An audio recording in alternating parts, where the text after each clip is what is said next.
Nakaligtas nga po ang Golden State Warriors mula sa pagbagsak sa ika-10 seed sa Western Conference matapos nilang maipanalo ang game kanina laban sa Washington Wizards. Kaya nananatili pa rin naman sila ngayon bilang 9 seed sa kanilang record na 33 wins, 35 losses. Pero as of now, hindi pa rin naman maganda ang sitwasyon at nasa delikado pa rin ang kanilang kalagayan since 0.5 games na lamang ang kalamangan nila sa Portland Trail Blazers. Kaya kung sakali mang matalo ang Golden State sa susunod na 4 na road games, babagsak na nga sila sa 10th seed.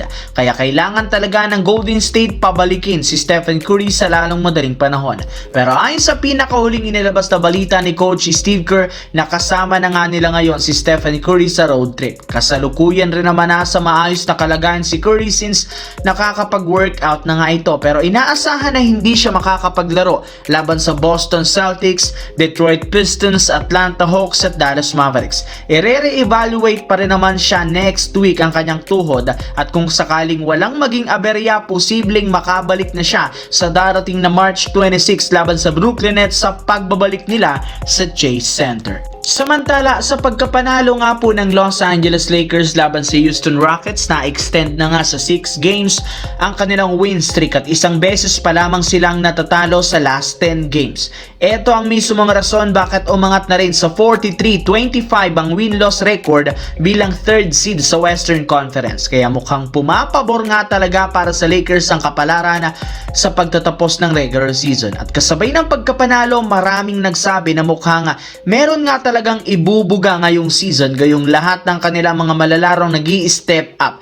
At isa dito si DeAndre Ayton na napaka-reliable na sa panalo laban sa Rockets, especially sa clutch time, sa inside points, sa 3 bounce. Maliban kay Ayton, isa rin naman sa itinuturong dahilan ay ang physicality ni Marcus Smart. Gamit nga ang ginagawa nitong hustle plays laban sa mas malalaking superstar, mas ginaganahan nga sila. Kaya dito pa lang nakakakuha ng momentum ang kanilang team na nagagamit para makasungkit ng foul. Pero marami ang nagsasabing mga analyst ngayon na isa ang Los Angeles Lakers na dapat katakutan na makatapat sa first round ng NBA playoffs.